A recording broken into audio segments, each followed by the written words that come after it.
Good afternoon, everybody. Keith Angle for TGI Sports Talk with our Major League Baseball update. Friday, June 9th. We are in the heart of the season. I love June and July in baseball. It's awesome. Only thing better is September. Hope you guys are all doing well. Hope your teams are doing well. You know, it's been a weird week. Injuries to Judge, which we'll talk about that injury. I worry about the way the Yankees are portraying this. I've watched the Yankees and listened to them and read between the lines for a long time. I feel bad. I think this is going to be a long issue. Also, hopefully not as long as Jacob deGrom's, who is out probably through next year, I would guess. I find it hard to believe Jacob deGrom will come back and pitch in the next year and a half. Pete Alonso also hurt, may go on the DL. Sorry, I just can't say IL anymore. Lots to talk about there. Lots to talk about around the Major League, the world of Major League Baseball. We might dive a little deeper into the Rangers, who are surprisingly holding in there, hanging on there, if you will. Second best record in baseball. I was talking about this with Alan Perales this morning on Are You Serious? And we may jump into that a little bit. And how deep we jump may depend on whether Alan joins us or not. We'll get all around the Major League Baseball scene. I can promise you that. See what went on last night. Should look at yesterday's scoreboard, I guess. Yankees played a doubleheader yesterday, split it, lost the opener, and won the nightcap with a much better effort, 3-0. It's interesting that the Yankees played this doubleheader like yesterday with the air quality issues that they've been having in New York. Sorry, distracted. It was postponed, and the reason I think they pushed this, and hopefully there's no lingering effects, but the White Sox were not coming back into New York for the rest of the year, so they really had no choice here, without really impacting the schedule. Clayton Kershaw strikes out 9 yesterday in a 6-0 victory for the Dodgers over the Reds. The Rays sweep the Twins. The Twins are struggling. Now they're now one game under 500, but still leading the putrid AL Central. Struggling Gunnar Henderson hits a home run to help the Orioles rally and defeat the Brewers, if you will. The Giants beat the Rockies 6-4. The Phillies over the Tigers 3-2. The Blue Jays over the Astros 3-2. The Blue Jays starting to play some better baseball, and Jose Barrios was one of his better outings as a Blue Jay. The Red Sox still struggling, now under 500, as this prognosticator had predicted. They are falling quickly through the standings, down to last place, obviously, in the East, and falling fast. And the Mets continue to lose. Ozzie Albies with a home run in the 10th inning to beat the Mets in a slugfest, 13-10. The Mets cannot beat the Braves, and the Mets have lost 6 in a row. After gaining some momentum, I didn't bring myself anything to drink. That's not good. The Mets can't beat the Braves. Are the Mets good enough to beat the Braves? I do not know. At this point, this team is missing something. Where's the spark going to come from? We talked about it this morning on Are You Serious? There's no place to get a spark. You're not firing the manager. I don't think there's anybody to bring up from the minors that will provide a spark. All the kids have been brought up. A trade from outside? I don't know that there's going to be impact players available. Mets not looking good. And the Angels win 3-1 over the Cubs. The Nationals and Diamondbacks, the West leading Diamondbacks still postponed yesterday. Let's take a quick look at the standings. Let's not do that yet. Let's get into some news. We'll get into some news around the league, then we'll talk about a few things. I'm worried. We'll talk about my worries about Judge once we get there. Anthony Bass, who made headlines last week for sharing a post on social media that called for anti-LGBTQIA and boycotts of Target and Bud Light. He shared a post. The shared post described the sale of said merchandise as evil and demonic. Listen, this is not called for, guys. No matter what your opinions are, live and let live. They've designated him for assignment, and he's going to have trouble getting back into Major League Baseball. I've said that Major League Baseball needs to stay out of politics, right? And some of these hot button issues. But again, I have no problem with how somebody wants to identify themselves, whether they want to be, whether they're gay, whether they're whatever it might be. I don't have a problem. Everybody can be who they want to be. But I want baseball to stay out of it. And my problem last week was with this specific group that the Dodgers had invited, who were very, very polarizing on the opposite end, being intolerant of Catholicism, Christianity, and different things. Listen, I'm not a deeply religious person. I'm a spiritual person, but we need to. We need to kind of just back away from some of these, the radicals on every side of every issue. It's the radicals on every side. That's the far left, the far right. Just get out of sports, would you please? The Aaron Boone Show, managers roused with umpires and art form, he calls it. So he kind of works on, he says he kind of works on his routine, if you will, when he gets into with the umpires. So, listen, Aaron Boone has been a much more demonstrative when it comes to facing off with umpires than I thought he would be, and I'm happy to see that part of his personality. I'm not always crazy about his acumen in the dugout, if you will, especially when it comes to lack of feel for removing pitchers. Get away from the book, Aaron. But I do like the way he gets feisty with umpires. There's Aaron Boone's got a warrior inside him. I like that part of Aaron Boone. There's some other things I don't, as far as managing this team.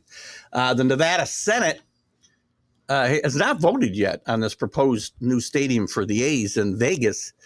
It's a $1.5 billion Las Vegas Strip stadium for the A's, and this is going to be, as far as I know, fully funded by the taxpayers in Nevada. So, listen, I don't know that it's ever going to get passed. I'm tired of all these.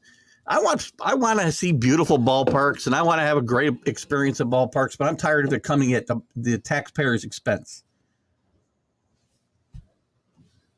Let's maybe, I got to do something here. I think I know I got a little problem. Anyway, let's maybe follow the Bob Kraft model and pay for your own damn stadium. Taxpayers pay the money. Oh, boy. I don't know. Jose Ramirez hits 3 home runs in this game yesterday. We did not mention in the 10-3 victory over the Red Sox. Jose Ramirez may be starting to heat up. Indians been struggling all year. As I said, the Twins are still leading that division, 1 game under 500. We'll take a walk around the divisions here in a little bit. Maybe even look at some of the power rankings if I come across them here quickly. I don't find that Jordan Alvarez got hurt yesterday as well. There has been and I guess this is as good a time as any to get into this conversation. There has been I'm sorry to use the word, an epidemic of injuries to star players. We had DeGrom go down this week. for this year and probably all of next. We had Judge go down, and I'm not trusting the Yankees. We'll get into it. I'm not trusting what the Yankees are saying about this. Yordan Alvarez, who's been one of the few guys hitting for the Astros consistently this year, he got hurt running out of a ground ball in the infield. And then, as I said, Pete Alonso also maybe headed for the DL, which the Mets can ill afford at this point. He'll be getting more tests done on that. I have not heard any more news on that. There was going to be more tests last night, I believe. Speaking of injuries, the Yankees put Nestor Cortez in on the 15-day IL with a rotator cuff strain. Not a good sign, guys. He's had shoulder issues all year. He has not pitched well. He does have a 5-2 record, but he's got an over 5 ERA. Nestor Cortez, maybe the innings are starting to catch up with him. The last couple of years, he's never had this type of workload in his life. He's given up 10 home runs in just 59 innings this year. So the Yankees are going to have to get they may go to a four-man rotation for a while. The saving grace for the Yankees is, Severino didn't pitch well the last couple times out, but he's back. He seems to be healthy. Cole is day-to-day. He tweaked himself the other day, but he's getting back into form. And Domingo Germán has pitched well for the most part, sparkling in some of his outings. And I just think that the Yankees will – listen, they've got to find a way to bridge this gap while Judge is out. Offensively, they're going to have to get more out of maybe Jake Bauer, maybe more out of – they need Stanton to be healthy and be able to contribute and maybe be able to play the field. They're going to need Cabrera to hit like he hit last year. He spent only a couple days in the minors once the Yankees shipped him out because of the necessity to bring him back. They need some guys to step up on the offensive side to help but Judge. And you may see Peraza back up before long. Now, my concern, and we need the pitchers to contribute. I like Clark Schmidt has pitched better since struggling early in the year. We'll see whether that continues or not. So Yankees in for a rough ride here if Judge is out for a while. They've said it's not a broken toe. They said he shouldn't be out longer than the 10 days he's on the DL. Sorry, I'm just not going to do it. But I'm reading between the lines. I've watched the Yankees do this tap dance before. I would not be shocked if Aaron Judge is out for a considerable period of time. I hope I'm here next week and saying, Aaron Judge is back in the lineup, and I was wrong. And it's a shame because Aaron Judge is on a pace to have as good a year as he had last year. We talked about it last week, and it's very disappointing to see him, out for a period of time here. What else we got news-wise here?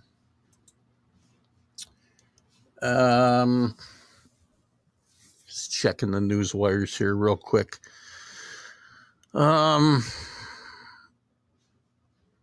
This is an article in The Athletic today that if the Mets don't end their spiral, would anybody be surprised to see Steve Cohen make changes? No, but again, what kind of changes can you make? There's only so much you can do this year.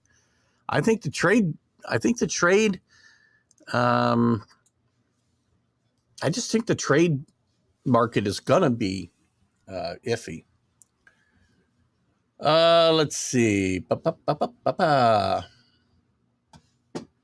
an old story. That's interesting. I wonder why they got such an old story up here.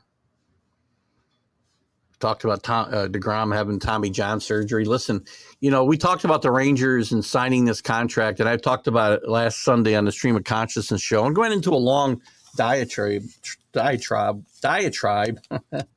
about why this is happening. Major League Baseball's got to change the way they approach pitchers. They've got to let pitchers get better, build up strength more, build up their arm strength. They cannot continue to baby these guys because they're worried about the money, because what they're doing is having the reverse effect of what they wanted to do. Now, besides that, I talked about this with the Mad New Yorker this morning. He's asking if DeGrom had pitched, a full workload last year, would he have gotten hurt this year? Well, that's kind of ridiculous, because what I'm talking about is from the time they start to develop, they need to pitch more. They need to throw between innings.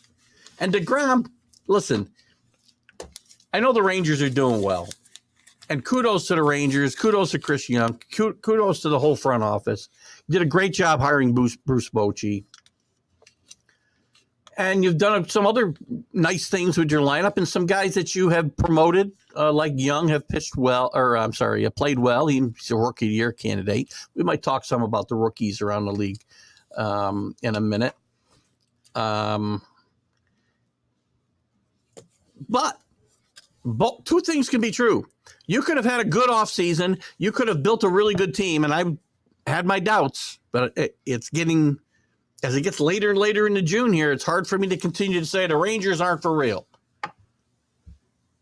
But bad signing. I said it from the minute they signed him.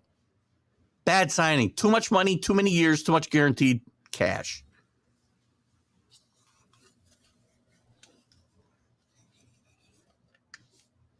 I mean, a guy like that, you got to be... That's why the Mets didn't hang on to him.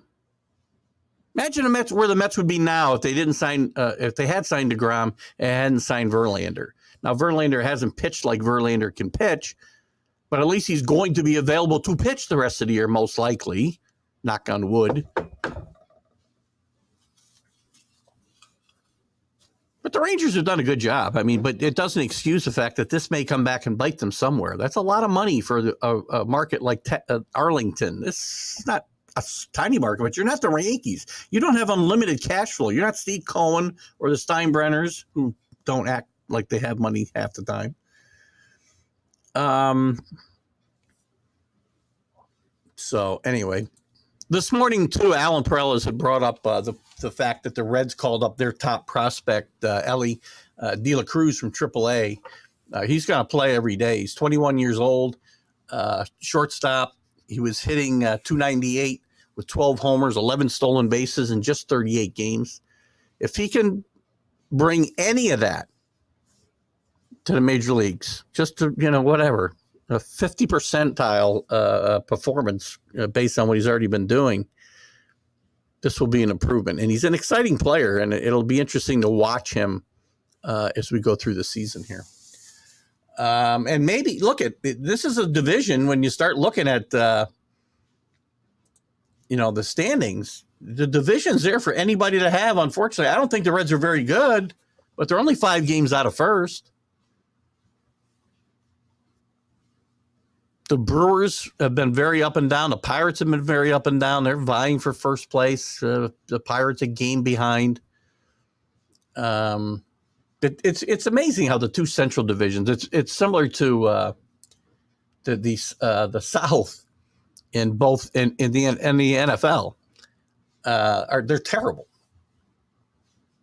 But the Reds are only 5 games under 500. Now they're going to bring up their top prospect, and maybe they catch fire. Maybe they catch lightning in a bottle, and they can get their way into the playoffs here. The Cubs are still faltering.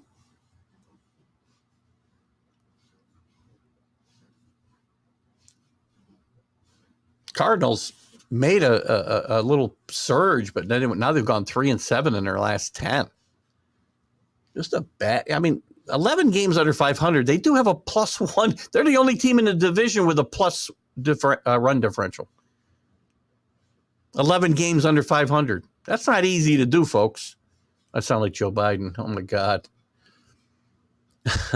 folks. We'll stay in the National League for a bit. And you guys have topics you want to bring up, comments on anything we're talking about, feel free to jump in. The Braves, I still think the Braves are the class of the National League. They do have the best record in the National League. They show the Mets just can't beat them. The Braves just got through sweeping them. We'll look at the games coming up for this weekend in a bit. But the Braves are 38-24. They're 7-3 in their last 10. They've won 5 in a row. The Marlins, red hot, who Alan actually had put in his top 10 today. I will not put the Marlins in the top 10, but Suddenly, this is a team that was 2 games over, 2 games under, 2 games over, 2 games under. They're suddenly 7 games above 500, a 6-game winning streak, win 8 of the last 10. And on the flip side of the Cardinals, this is a team 7 games over with a minus 24 run differential. Not easy to do. Phillies, the streaky Phillies have won 5 in a row to get within 2 games of 500, move ahead of the Mets. Mets fall to 4th place, 3 games under 500, 6-game losing streak. 3 out of their last 10 they've won. They need a spark. They need something to shake them up, and I don't know what it's going to be. They're not firing Buck. And the Nationals pull up the rear there, still 11 games under. They've lost 4 in a row. In the West, everybody except the Rockies, unlike the other 2 divisions where there's one team with a plus run differential, these are very quirky numbers. Both the East and the Central have one team with a plus run differential. And in the East, it's a team that's in first place, which isn't shocking. But in the Central, it's the team in last place. The only one that makes any sense is the West. There's 4 teams with a plus run differential. They must be playing a lot of those other teams with the minuses. And the only team in the minus is the last place Rockies. The Diamondbacks just continue to play well. We're going to talk about their great rookie Carroll here maybe in a little bit. But they're now 37-25, 8 of their last 10. And they've got a 1.5 game lead over the Dodgers, who are fading a little bit, 4-6. They've got some injuries to deal with. Urias, their pitching, I think, is thin. We'll see. Goslin coming back has helped them a lot, but Urias going down at the same time, not a good sign. Kershaw with a good outing last night, as we talked about. Maybe that helps them. The surprising, at least to this person, Giants, 2 games over 500, won their last 3. The Padres continue to scuffle along, 4 games under 500. 500 in their last 10 games.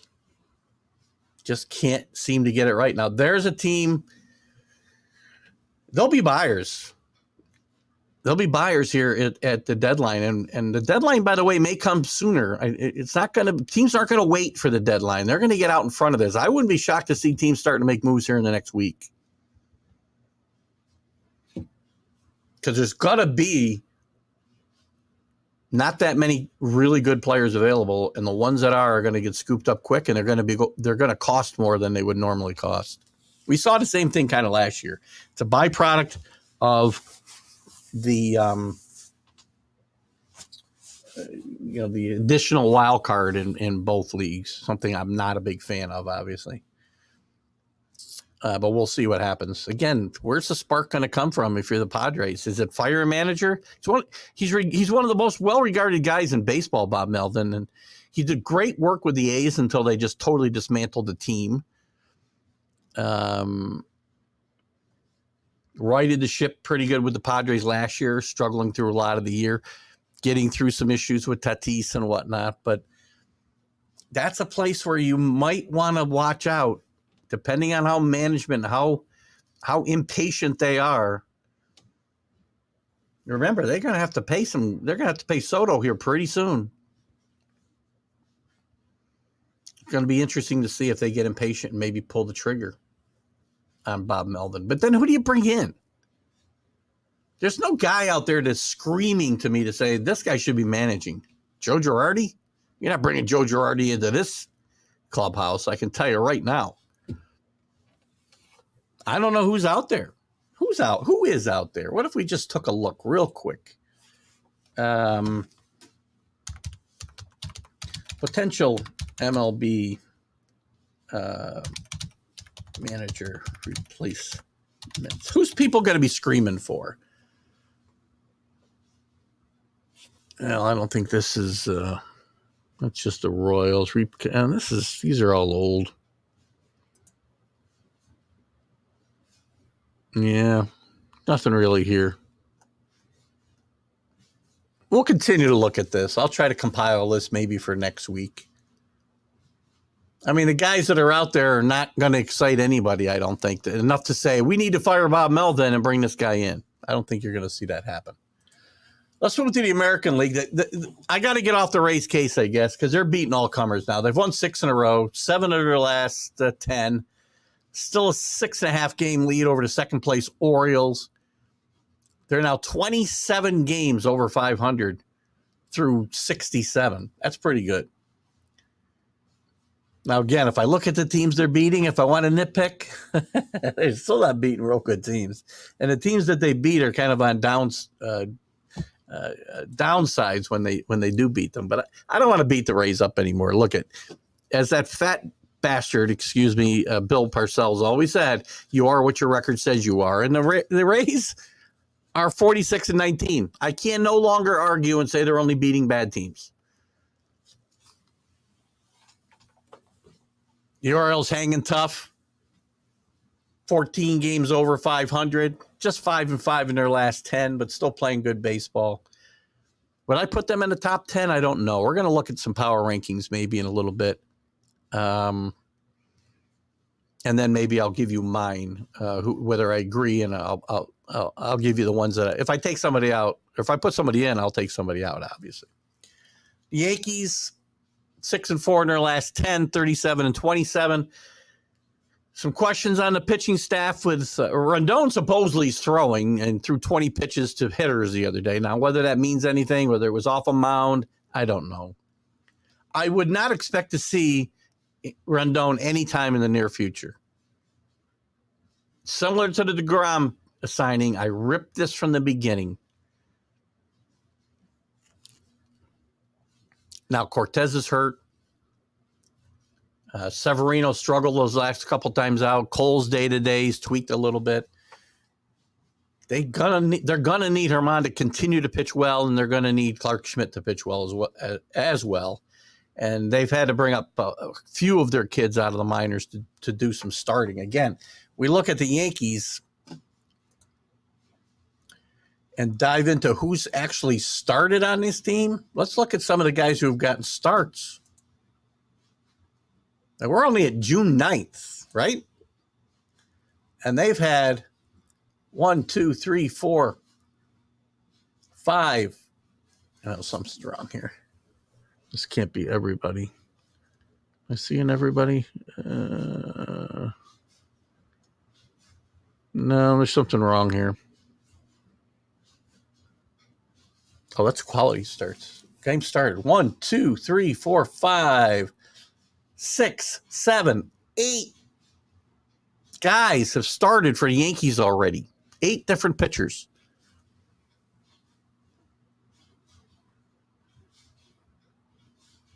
Including such illustrious names as Jimmy Cordero, Johnny Brito, who's just been awful, except for a handful of starts. Clark Schmidt starting to pitch better. He got his ERA under 5. I like Clark Schmidt a lot. He's really starting, I think, to get his act together. One stat to take a look at. In 61 innings, 62 2/3, he struck out 66 guys with only 19 walks. Now he's given up too many hits, which is really important, but pitching better.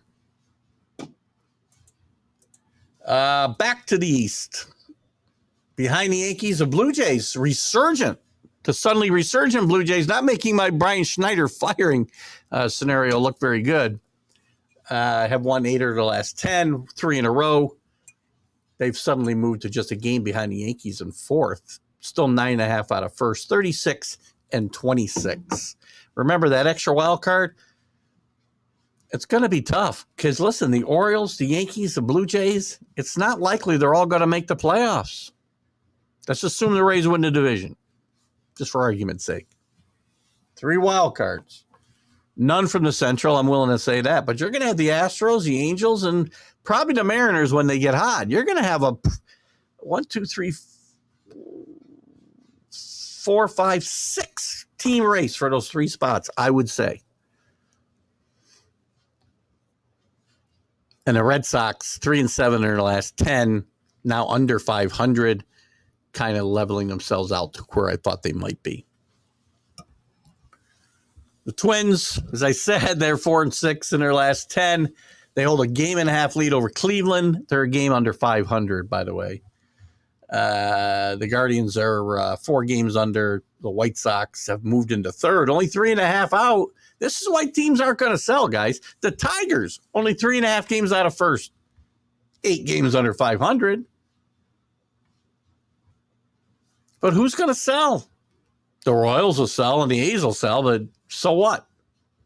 Who do you really want off those teams? We'll be looking at in the coming weeks. The Rangers, as we said, 7-3 in their last 10. It seems every week I wait for them to fade, and they're 7-3. They're 6-4. They're 8-2. They're 19 games over 500. Second best record in baseball to the Rays. The Astros have been playing only 5-5 in their last 10, lost their last 3. They may have lost Alvarez as well, which would be a big loss to that already struggling lineup. One of the few guys that's produced all year long. But they have moved into second place and certainly well within striking distance of one of those wild cards. 5 games behind the Rangers. Ranger fans don't let up on the accelerator here. The Angels are still surprising me at 34-30, 6-4 to their last 10. 4 in a row they've won. And playing really some decent baseball under Phil Nevin. Phil Nevin, one of the guys who's probably they're going to be one of the first to be considered fired if they didn't perform, is doing pretty well. And the Mariners, Scott Servais maybe needs to be careful. As I've said for a couple of weeks, they've fallen back under 500. 4-6 in their last 10. And the A's, break up the Rays. They've won 2 in a row. 2 in a row, the A's. 4-6 in their last 10. Moved their winning percentage over 200 for the year. And on a pace for, let's see, probably still in the mid-30s for the year. They still are on a pace to break the record for losses in a year. We talked about where did that story go? We talked about we talked about Carroll. Corbin Carroll has played pretty well in his debut season. He's, in some people's mind, the 1 or 2 prospect in all of baseball entering this season. And he's pretty much been as advertised. He's showing really good speed on the bases. He's stolen 17 bases. He's fielded well and covered a lot of ground in the outfield, including some highlight reel catches. And he's got a decent approach at the plate. And he got a little pop. He's not a big guy, but he's got 15 doubles and 10 home runs. His strikeout rate has gotten better as the year's gone on, and he is probably on a pace to make the All-Star team, and is going to be the front runner for the American League Rookie of the Year for sure. I would not think that there's anything that this kid can't do. I don't expect him to fade, and I think his long-term outlook is really, really good. This guy is going to be one of the best players in the game for a long while to come, barring any unforeseen circumstances. We talked a little bit earlier about Josh Young from the Texas Rangers, the third baseman. He was the 8th overall pick in 2019. He missed most of last year with a shoulder injury, and he didn't play well when he was called up late in the season. But he's been a big part of this really good Ranger offense, which I think, if I'm not mistaken, let me take a quick look here. I think they've scored more runs than anybody in baseball. 386. Highest scoring team in baseball. I may have been wrong about this team. I don't know. But he's hitting 292, Josh Young, with 12 homers, 38 RBIs. He's right in the middle of this. The strikeout rate's a bit high, but everybody's strikeout rate seems to be a bit high, right? I mean, it's with all the changes baseball's trying to put in to get the ball in play more, improved batting averages. By doing away with shifts, we still got guys striking out at record rates. What are you going to do to improve that? Are you going to make the ball bigger?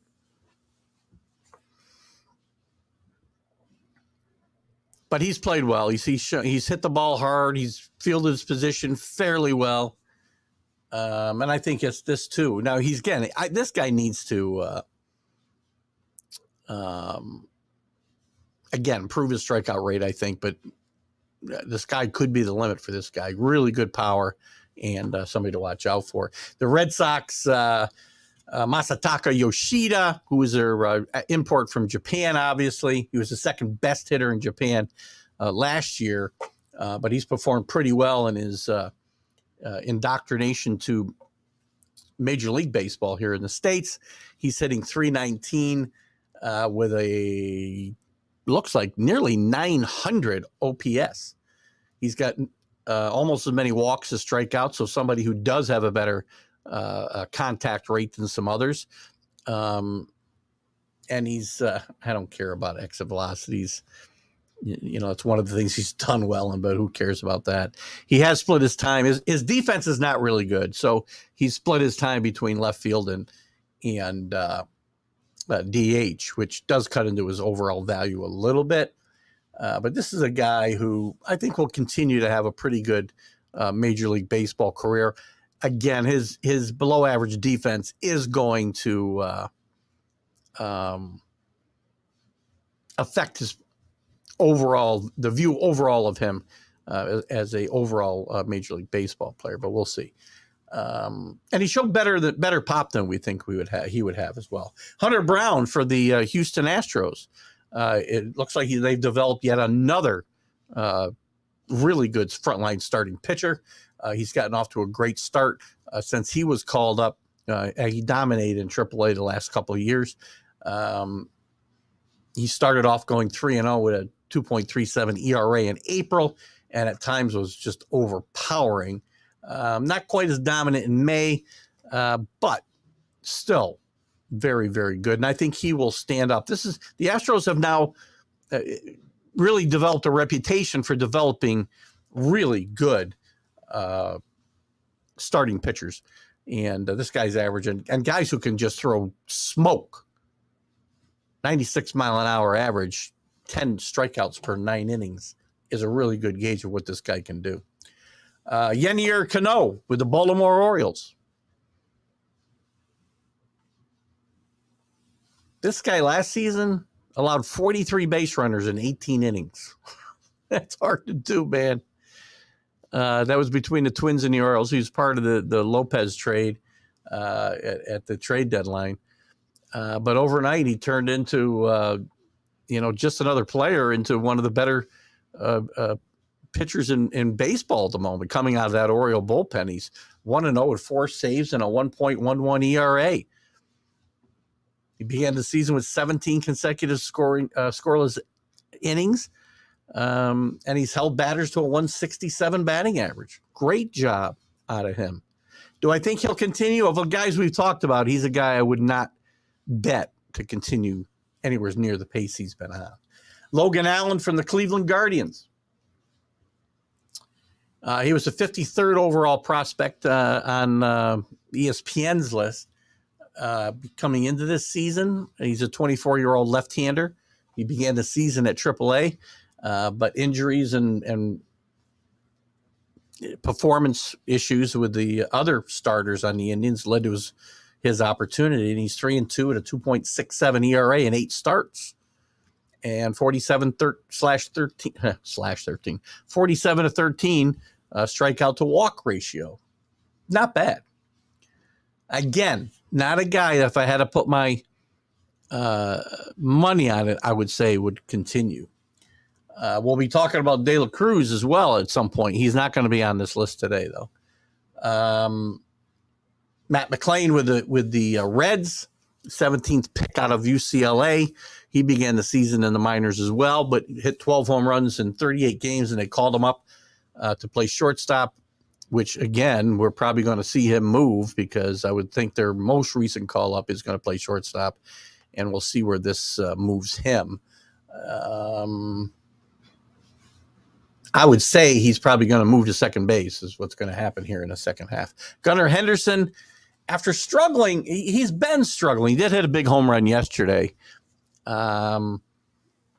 He was probably one of the best prospects, if not the best prospect, heading into the season, but he's really struggled. He's only hit 201 with the Orioles, 59 strikeouts. That's 189 plate appearances. Not good. That type of pace is going to set your records. But he does have 29 walks, so he's your true three true outcome player. He strikes out, he walks, or he hits a home run. So he did get some starts at shortstop, but he's been mostly at third base and with a couple of DH. He's a decent defensive third baseman. I don't think he's a decent major league shortstop, though. Ty Bradley with the Rays. Another team that just keeps coming up with freaking pitchers, starting pitchers right and left, like the Astros. Got called up from the minors after some guys got hurt for the Rays, and they continue to just win. And he's helped, going 4-2 to 3.60 ERA and 48 strikeouts in just 35 innings and only 8 walks. If he keeps that up, the Rays are going to be very, very good. A name a lot of you Met fans have probably been waiting to hear from because he's played much better recently. Francisco Alvarez with the Mets. He's still just 21 years old. He got rushed a little maybe after there were some injuries. He did play a little bit last year. They called him up, and he was even on a playoff roster last year, which was probably really rushing them. He got off to a really bad start, hit under 200 in his first 13 games, but he's now hit 256 with a almost 900 OPS with 7 homers over his last 25 games. I think this might have been before his 2 home run night the other night as well. So you can up those numbers a little bit. His defensive effort is still a little bit murky. And he's still got some ways to go, but I think he provides decent enough defense that the Mets really need to play him more often than they play Navarez. So there's a look that I would say with the guys that are going to have the biggest impact. Some guys have been called up recently, as we talked about a little while ago in De La Cruz will play shortstop now, and McLean will move over to second base most likely.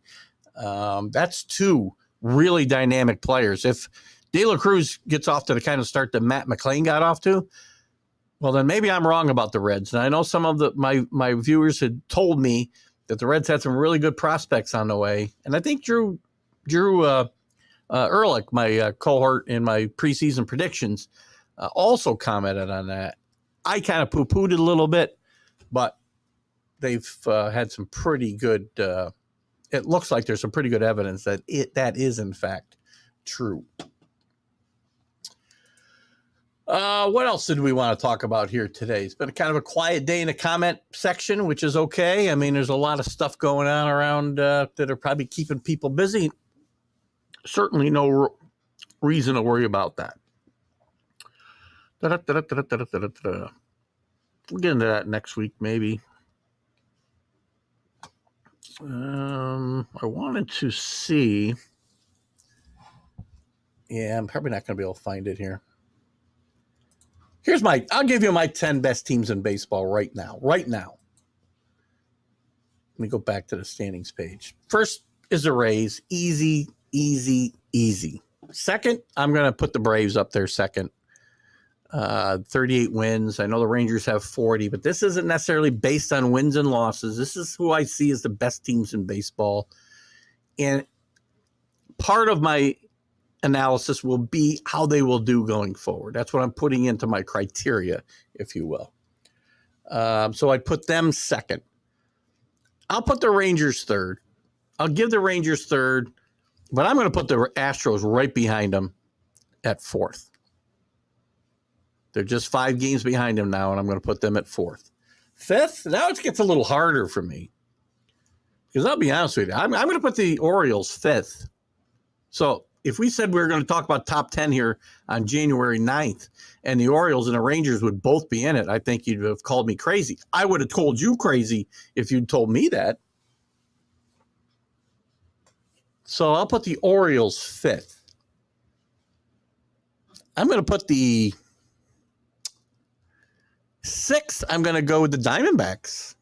I'm going to go with the Arizona Diamondbacks 6. Playing great baseball. Some of their kids, like Carroll, as we said, have come through with flying colors. They got a mixture of some seasoned vets and some young kids and some really good young pitchers that are really starting to blossom. And maybe this team's a year ahead of where I thought they were. So they're playing very well. 7th, I'll take the Yankees. 8th, I'm going to give you the Blue Jays. 9th, gets harder now. 9th, I'll give you the Dodgers.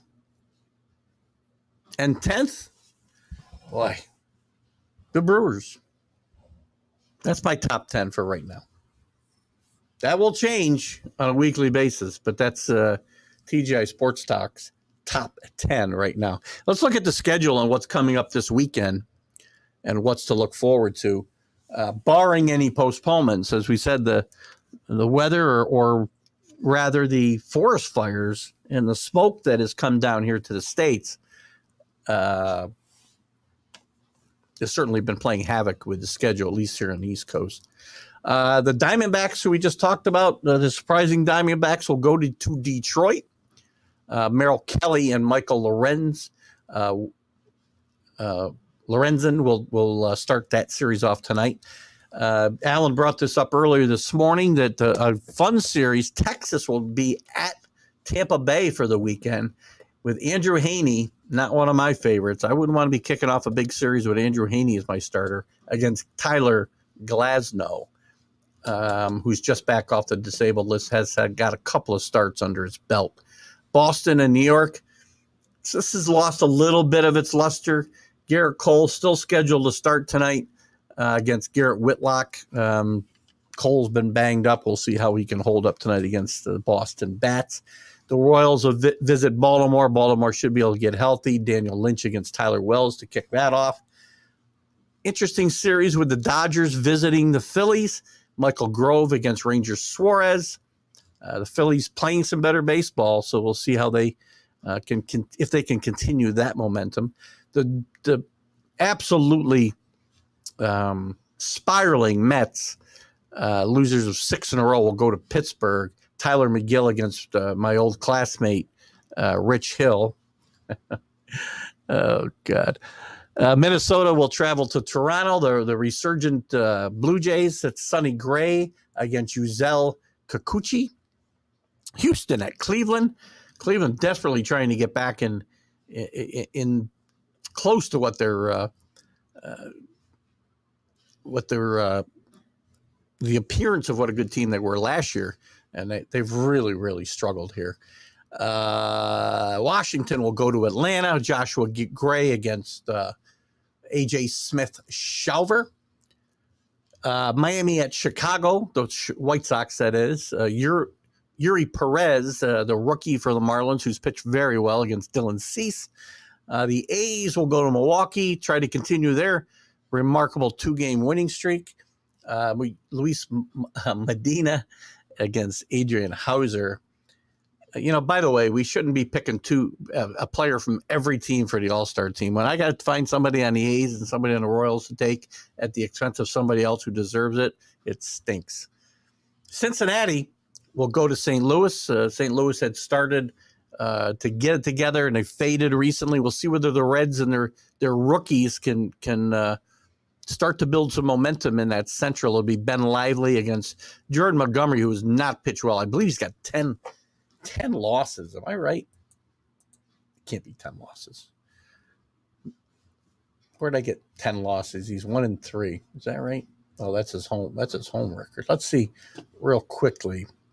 Jordan Montgomery it was a little outspoken that he was not as bad as what his numbers indicate, but he is, in fact, I didn't want his game log. I wanted his stats. He is 2-7. That's what he is. Sorry, I didn't think he had 10 losses, but 4.23 ERA. That's who Jordan Montgomery is. I'm sorry. I said that when the Yankees traded him last year. Yeah, a lot of Yankee fans up in arms that Jordan Montgomery isn't here.